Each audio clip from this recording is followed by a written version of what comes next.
Hegel کا نظریہ ہے کہ ہسٹری پروگریسو ہے، یہ ان سے پہلے جو ہیگل سے پہلے کافی فلاسفرز ہیں ان کو وہ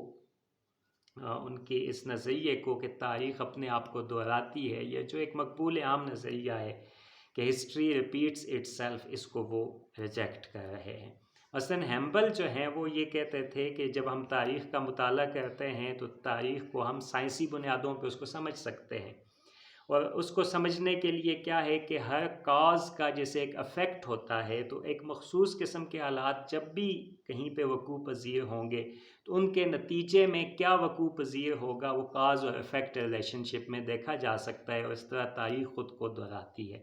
ہیگل کہتے ہیں کہ ایسا نہیں ہے، بلکہ تاریخ کی ہر سٹیج، ہر منزل یونیک ہے، پروگریسو ہے، تاریخ آگے کو چلتی ہے، پروگریس کرتی ہے، اور ہر نئی آنے والی سٹیج ایک یونیک، ایک ممتاز، ایک منفرد سٹیج ہوتی ہے۔ اب تاریخ کا فائدہ کیا ہے پھر ایک وقت میں آپ بیٹھے ہوئے ہیں اور تاریخ کو سمجھنے کی کوشش کر رہے ہیں، جب تاریخ کی ہر سٹیج منفرد ہے تو ہیگل یہ کہتے ہیں کہ تاریخ کو سمجھ کر ہم اپنے موجودہ حالات کو، اپنے موجودہ مسائل کو اور موجودہ جو حقائق ہیں، جو اس وقت کے حقائق ہوتے ہیں، ان کو سمجھ سکتے ہیں، اس کے لیے سبق سیکھ سکتے ہیں۔ اور تاریخ سے سبق اسی وقت سیکھا جا سکتا ہے جب تاریخ میں کچھ پیٹرنز موجود ہوں، یعنی جب تک ہم تاریخ کے ڈھانچے کو نہیں سمجھیں گے اور تاریخ کے پیٹرنز کو نہیں سمجھیں گے کہ ایک واقعہ وقوع تاریخ کی ایک منزل آتی ہے، اس سے تاریخ کی اگلی منزل کیوں کر آئی، اور پھر اس سے اگلی منزل کیوں کر آئی، کیسے آئی، جب کہ ہم اس نظریے کو سائٹ پہ رکھ رہے ہیں کہ جس میں کاز اور افیکٹ ریلیشن شپ میں چیزوں کو دیکھا جاتا ہے، اور یہاں پہ کہانی بند ہو جاتی ہے، جو ہیمپل کا نظریہ تھا۔ تو اگر تاریخ خود کو دہراتی نہیں ہے تو پھر تاریخ سے، ایک تو تاریخ خود کو دہراتی ہے، اس سے تو سبق سیکھا جا سکتا ہے کہ اگر یوں ہوا تو یوں ہوگا، اس کو ایوائڈ کیا تو اس کو ایوائڈ کیا جا سکتا ہے۔ لیکن اگر تاریخ کی ہر سٹیج منفرد ہے، پھر اس سے کیسے سبق سیکھا جا سکتا ہے؟ تو اس کے لیے ہمیں ہیگل کی ڈائلیکٹکس کو سمجھنا ہوگا۔ اب ہیگل جو ہیں وہ یہ کہتے ہیں کہ جو انسانی تاریخ ہے یہ اصل میں انسانوں کی منطقی ارتقاء کا سفر ہے، ان کی لاجیکل ڈیولپمنٹ کا سفر ہے، ان کے شعور کا، ان کے نظریات کا سفر ہے۔ یعنی جو تاریخ میں تبدیلیاں آتی ہیں، اوور دا ایئرز ہسٹری میں جو تبدیلیاں آتی ہیں، وہ تبدیلیاں کس وجہ سے آتی ہیں؟ کیونکہ انسانی نظریات میں تبدیلیاں آ رہی ہوتی ہیں، اور یہ انسانی نظریات میں جو تبدیلیاں ہیں یہ خاص پیٹرن میں آتی ہیں، اور اس پیٹرن کو ہیگل نے ڈائلیکٹکس کا نام دیا ہے۔ اب یہ آئیڈیاز کا ڈائلیکٹکس ہے، وہ کہتا ہے کہ تاریخ کی ایک سٹیج پہ، ایک منزل پہ ایک آئیڈیا موجود ہوتا ہے جس کے اوپر پورا سیاسی، سماجی، معاشی نظام قائم ہوتا ہے۔ یعنی ہر تاریخ کی منزل کچھ انڈر لائنگ کانسیپٹس کے اوپر وجود رکھتی ہے، ہر ایک کی بنیادوں میں ایک کانسیپٹ موجود ہوتا ہے۔ اب یہ کانسیپٹ، اس کے اندر جو کنٹراڈکشن اور اس کی جو انسانوں کی سمجھ ہے اس آئیڈیا کی، اس کو جب وہ آئیڈینٹیفائی ہوتا ہے تو اس کے مقابلے میں ایک اس کے بعد اگلی سٹیج آتی ہے، ایک دوسرا انڈرسٹینڈنگ اس کانسیپٹ کی پیدا ہو جاتی ہے، اس کی کنٹراڈکشن کی وجہ سے۔ کیونکہ جب ان انڈر لائن کانسیپٹس کی انڈرسٹینڈنگ میں ایک کنٹراڈکشن آ جائے تو وہ انسٹیبل ہو جاتا ہے، وہ غیر مستحکم ہو جاتا ہے۔ تو اس عدم استحکام سے نکلنے کے لیے، اس کانٹراڈکشن کو ایوائڈ کرنے کے لیے ایک دوسری سٹیج آ جاتی ہے جس میں اس کانٹراڈکشن کا سلوشن نکالا جاتا ہے۔ اب اس پہلی سٹیج کو وہ کہتا ہے کہ یہ تھیسس کی سٹیج ہے، اور دوسری سٹیج کو کہتا ہے یہ انٹائی تھیسس کی سٹیج ہے۔ پھر وہ کہتا ہے کہ یہ جو انٹائی تھیسس کی سٹیج ہے، اس میں جو اس کانسیپٹ کی انڈرسٹینڈنگ ہوتی ہے اس میں بھی تضاد ہوتا ہے، اور یہ تضاد جو ہے یعنی اس کا کچھ پازیٹیو اور کچھ نیگیٹو پوائنٹس ہوتے ہیں، اور یہ جو پازیٹیو نیگیٹو کا کنٹراڈکشن ہے، یہ جو تضاد ہے، اس کے نتیجے میں کیا ہوتا ہے کہ تاریخ اگلی منزل کی طرف چلتی ہے،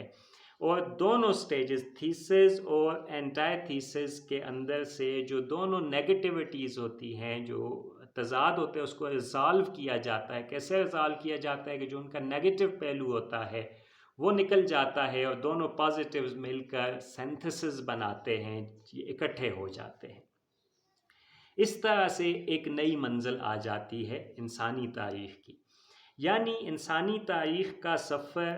تصورات اور نظریات کا سفر ہے۔ نظریات اپنے آپ کو تھیسس کی شکل میں پیش کرتے ہیں، اور تھیسس کی شکل میں جب وہ پیش ہوتے ہیں تو اس تھیسس میں جو کنٹراڈکشنز ہوتی ہیں، جو تضادات ہوتے ہیں، وہ انٹائر تھیسس میں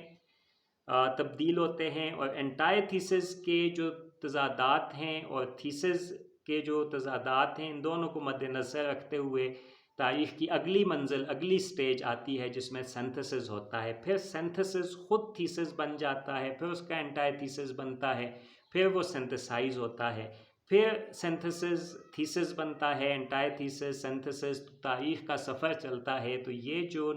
ڈائلیکٹکس ہے، یہ جو نظریات ہیں،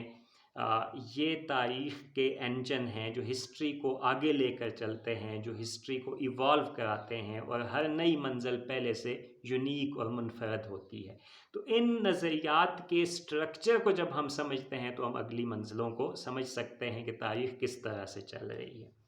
اب اس کو یہ ہیگل کی جو فلسفی ہے وہ شاید زیادہ کمپلیکس لگے تو اس کو ایک مثال سے ہم سمجھتے ہیں، اور ہم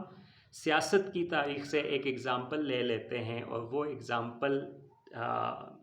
ہم سیاسی جو انسان کا سیاسی وجود ہے اس کو ذرا سی دیکھنے کی کوشش کرتے ہیں۔ اب آپ دیکھیں کہ ایک وقت انسان کی تاریخ کی ایک سٹیج وہ تھی کہ جس سٹیج میں انسان مکمل طور پہ آزاد تھا، یعنی کوئی قانون نہیں تھا، کوئی ریاست نہیں تھی، ہر فرد جو ہے وہ مکمل طور پہ آزاد تھا۔ پھر ہم ایک لمبی سٹیج دیکھتے ہیں آمریت کی، بادشاہت کی، اسٹرکٹ اور سخت قسم کی آمرانہ نظام کی،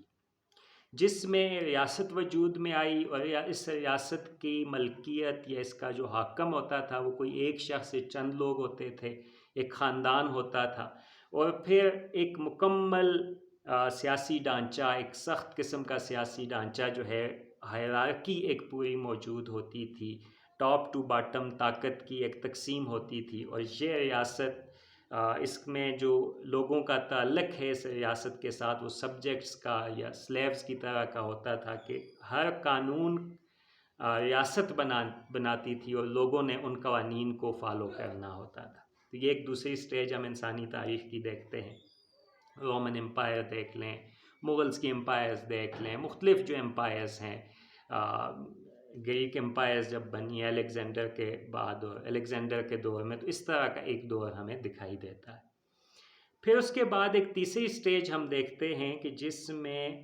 ایک طرف جو ہے ریاست موجود ہے، قوانین موجود ہیں، لیکن ان قوانین کو بنانے میں شہریوں کا جو فرد ہے، جو ریاست کا جو سبجیکٹ ہے وہ سٹیزن بن جاتا ہے، اور قوانین بنانے میں اس کا ایک اختیار ہمیں نظر آتا ہے، وہ اپنے حکمرانوں کا انتخاب کرتا ہے اور وہ قوانین میں پہ اثر انداز ہوتا ہے۔ تو یہ جو اگلی سٹیج ہے جس کو ہم ڈیموکریسی کی یا جمہوریت کی سٹیج کہتے ہیں۔ اب یہ 3 سٹیجز ہیں، اور ان 3 سٹیجز، یہ جو 3 سٹیجز ہیں یہ ایک تصور کے اوپر قائم ہے، اور وہ تصور کیا ہے؟ وہ ہے تصور آزادی کا یا فریڈم کا، سیاسی طور پہ جب ہم مختلف نظاموں کو دیکھتے ہیں۔ اب ان تینوں میں جو آزادی کا تصور ہے وہ ایوالو ہوا ہے اور اس تیسری سٹیج تک پہنچا ہے۔ کیسے؟ اس کو ذرا سا سمجھتے ہیں کہ دیکھیں، ایک وہ سٹیج ہے کہ جہاں پہ انسان مکمل طور پہ آزاد ہے، کوئی قانون نہیں، کوئی ریاست نہیں، کوئی پولیس نہیں، کوئی عدالت نہیں، کچھ بھی نہیں ہے، اور ہر فرد مکمل طور پہ آزاد ہے۔ اب ایسی جو سٹیج ہے،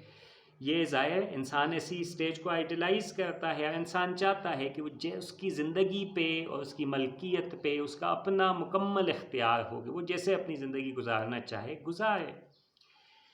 اب ایسے میں اس سٹیج پہ ایک فرد ہے، اور وہ اس کو پتہ چلتا ہے، اس کو اندازہ ہوتا ہے کہ سردیوں میں وہ بھوکا مر جائے گا اگر وہ فصل پیدا نہیں کرے گا، اس نے خود اپنے لیے سب کچھ کرنا ہے۔ وہ جاتا ہے، کھیتوں میں محنت کرتا ہے، اور بہت زیادہ محنت کرنے کے بعد وہ بہت سارا جو اناج ہے وہ اگا لیتا ہے، اس کو اکٹھا کر لیتا ہے، کیونکہ وہ مکمل طور پہ آزاد ہے کہ وہ جتنا اناج اکٹھا کرنا چاہے، جتنی محنت کرے اس کے لیے۔ اب ایسے میں جب سردیاں شروع ہوتی ہیں تو 10-12 لوگوں کا ایک گروہ آ جاتا ہے، طاقتور لوگوں کا، ان کے ہاتھوں میں ڈنڈے ہیں، ان کے ہاتھوں میں تلواریں ہیں، اور وہ آ کے کہتے ہیں کہ جناب یہ آپ اناج جو ہے نا میں ہمارے حوالے کر دو۔ وہ کہتا ہے کہ یار یہ اس پہ میں نے محنت کی ہے، میں نے اگایا ہے، آپ گھومتے پھرتے اس وقت آپ نے کام نہیں کیا، اب آپ یہ لینے کے لیے آگے ہو۔ تو وہ کہیں گے کہ جناب جو بھی ہے اب یہ دیکھ لو، یہ ڈنڈا، یہ اسلحہ، یا تو مار کھاؤ گے یا یہ ہمیں دو گے۔ تو وہ اس سے لے کر اناج چلے جاتے ہیں۔ اب یہاں پہ دیکھیں یہ شخص آزاد تھا کہ یہ جتنی فصل، جتنا اناج پیدا کرے، جس طرح سے اپنی زمین کو ٹلٹ کرے، کوئی پابندی نہیں تھی، اس نے کیا، آزادی سے اناج اکٹھا کیا۔ لیکن چونکہ کوئی ریاست، کوئی قانون، کوئی عدالت، کچھ بھی نہیں ہے، تو وہ لوگ بھی آزاد تھے کہ جب انہوں نے دیکھا اس کے پاس اناج ہے، وہ آئے اور انہوں نے اپنی آزادی کا استعمال کیا اور اس سے اناج چھین کر چلے گئے۔ اب یہ جو فریڈم، جو آزادی ہے، اس کے اندر ایک تضاد سامنے آ گیا، یعنی آزادی خود ایک غلامی اس کے اندر موجود تھی، کہ جیسے ایک شخص آزاد تھا اناج پیدا کرنے کے لیے، دوسرا آزاد تھا اس سے اناج چھیننے کے لیے، تو اس کی آزادی کو ان کی آزادی نے ریسٹرکٹ کر دیا، محدود کر دیا، تو جو آزادی تھی وہ خود غلامی بن گئی۔ اب یہ جو تضاد ہے، اس کی وجہ سے یہ جو تاریخ کی منزل ہے یہ عدم استحکام کا شکار ہوگی، یہ خوف کا شکار ہوگی، اور اس سٹیج سے انسان سلوشن ڈھونڈنے کی کوشش کرے گا کہ کس طریقے سے اس تضاد کو حل کیا جائے۔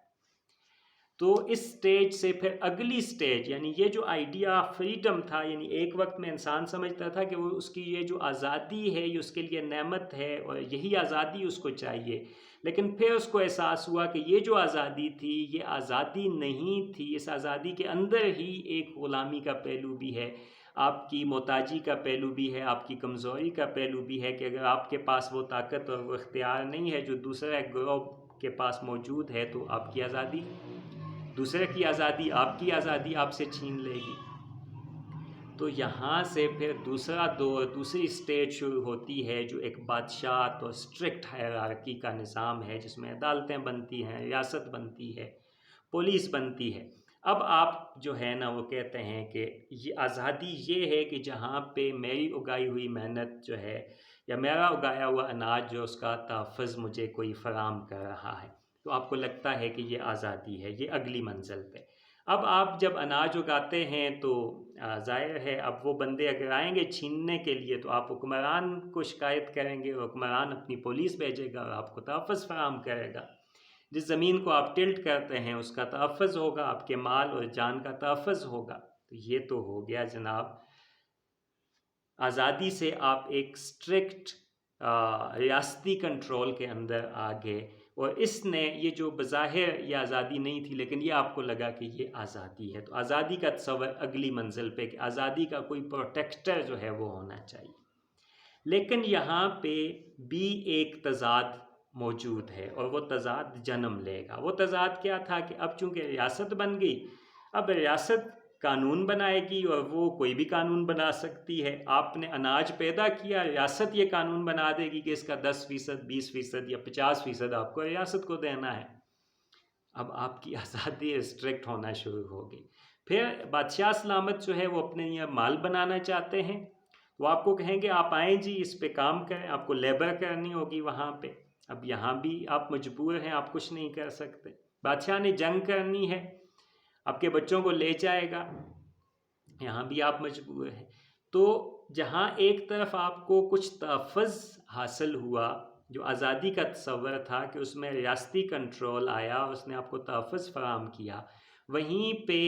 آپ کی جو آزادی تھی وہ ریاست کی بہت زیادہ پاورفل ہونے کی وجہ سے اور ریاستی امور میں آپ کی سے نہ ہونے کی وجہ سے وہ آپ کے لیے غلامی بن گئی۔ تو اب دونوں منزلوں میں دیکھیں آپ، پہلی سٹیج میں بھی فریڈم کا جو آئیڈیا ہے اس کے اندر ایک کانٹراڈکشن، ایک تضاد نے جنم لیا. دوسری سٹیج پہ بھی جو فریڈم کا کانسیپٹ تھا اس میں جو فریڈم کا تصور یا جو آئیڈیا آف فریڈم تھا اس میں ایک کانٹراڈکشن پیدا ہوئی. دونوں سٹیجز پہ یہ ہوا. اب جب یہ ہوگا تو پھر تاریخ، جب بھی تضاد پیدا ہوتا ہے اور تضاد کھل کر سامنے آتا ہے تو تاریخ کی وہ سٹیج عدم استحکام کا شکار ہوتی ہے، اس انسٹیبل ہو جاتی ہے. اب کیا ہوگا کہ اب اگلی منزل، جیسے میں نے کہا کہ یہ جو عدم استحکام ہوتا ہے اور نئے نظریات جب پیدا ہوتے ہیں تو پھر اس کے نتیجے میں یہ تاریخ کے انجن ثابت ہوتے ہیں اور تاریخ کو اگلی منزل کی طرف لے کر چلے جاتے ہیں. تو اب تیسرا جو نظریہ وہاں پہ جنم لے گا، جو انڈر لائنگ کانسیپٹ ہے فریڈم کا، جس کے اوپر ایک نیا سماجی تشکیل ہوگی، وہ کیا ہوگی کہ جس کو میں نے کہا کہ جو تیسری سٹیج ہے وہ ڈیموکریسی کی سٹیج ہے، کہ جہاں پہ ایک طرف اس طرح کی مکمل آزادی نہیں ہے، ریاست موجود ہے، لیکن قوانین بنانے میں جو شہری ہیں ان کی سے ہے، ان کا جو ہے نا ان کی بات سنی جاتی ہے، وہ مطالبہ کر سکتے ہیں، وہ حکمرانوں کو منتخب کر سکتے ہیں. تو وہ جو کلی اختیار تھا ریاست کو چلانے کا، قانون کو بنانے کا، اب وہ ریاست کے پاس یا ریاستی حکمرانوں کے پاس نہیں رہا، بلکہ وہ لوگوں کی اس میں شمولیت شامل ہو گئی. تو ریاست لوگوں کو تحفظ فراہم کرتی ہے ان کے جان مال کا، اور لوگ جو ہیں وہ ریاستی قوانین پہ اثر انداز بھی ہوتے ہیں. تو اس طرح سے یہ سینتھسز ہو گیا. اب اس سینتھسز میں کیا ہوا کہ پہلی سٹیج پہ کیا تھا کہ کوئی بھی آپ کی جان مال محفوظ نہیں تھی، یہ اس کا نیگیٹو پوائنٹ تھا.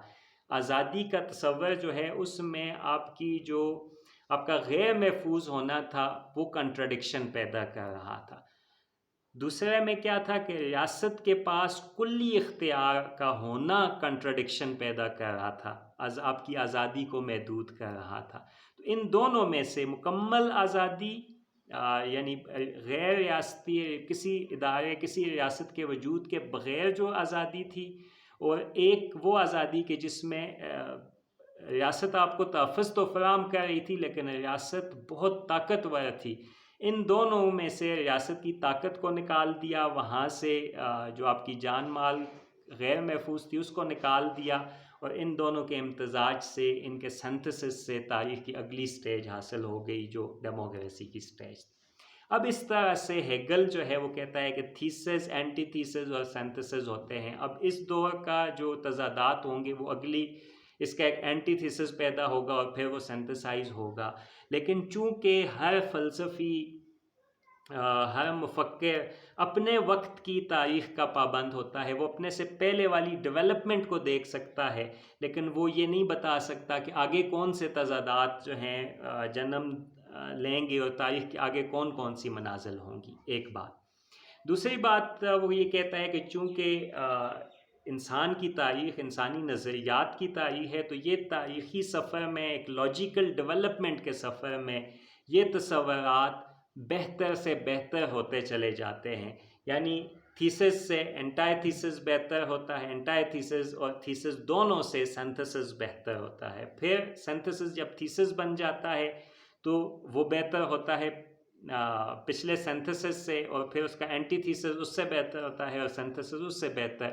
تو یہ جو انسانی تصورات کا، انسانی نظریات کا سفر ہے، یہ پرفیکشن آف آئیڈیاز کی طرف جائے گا. اور یہ ہم نہیں کہہ سکتے کہ آیا کبھی اینڈ آف ہسٹری ہوگا کہ انسانی نظریات اپنی اس پرفیکٹ حالت میں، یا انسان وہ پرفیکٹ آئیڈیاز حاصل کر لے گا کہ جن کے اندر کوئی تضاد نہیں ہوگا. لیکن ہر سٹیج کے بعد یہ ہے کہ تضادات کا خاتمہ ہوتا چلا جاتا ہے اور ہیومن ہسٹری بہتری کی طرف چلتی رہتی ہے. تو یہ ہیگل تھے، اور یہ ہیگل کی ڈائلیکٹکس تھی جس سے وہ انسانی تاریخ کو سمجھتے تھے. اور کارل مارکس جب یونیورسٹی آف برلن میں تھے تو یہ بہت ہی ایک پاورفل ایکسپلینیشن ہے تاریخ کی.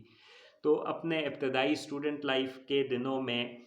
وہ بہت زیادہ متاثر ہوئے، اور جیسے میں نے ان کے تھیسس کا آپ سے ذکر کیا تو اس تھیسس میں بھی وہ جو دو یونانی فلاسفرز کے درمیان جو ڈیبیٹ تھی، جو فیوڈ تھا ان کے درمیان، اس کو اسی تھیسز اور اینٹائی تھی، یعنی دو آئیڈیاز کے ٹکراؤ، اور اس ٹکراؤ کے نتیجے میں آگے کیا منزلیں کیسے وہ سینتھسائز ہو سکتی ہیں، اس کے حوالے سے انہوں نے وہ تھیسز بھی کیا تھا۔ تو ہیگیلین جو ڈائلیکٹکس ہے یہ ایک بہت پاورفل ڈائلیکٹکس تھی، اور اس سے تاریخ کو ایک سمجھنے کی کوشش کی گئی۔ آج کے لیے اتنا ہی، اپنی نیکسٹ ویڈیو میں ہم آگے چلیں گے اور ہم یہ جاننے کی، یہ سمجھنے کی کوشش کریں گے کہ جو کارل مارکس کا رومانس تھا ہیگیلین ڈائلیکٹک کے ساتھ، وہ آخر کس شکل میں پھر ہمیں وقوع پذیر ہوتا ہوا نظر آتا ہے، اور مارکس کیسے اس کو بعد میں دیکھتے ہیں، اور ہیگل سے ہٹ کر وہ کیا نئی بات کرتے ہیں۔ آج کے لیے اتنا ہی جی، thank you very much, stay blessed.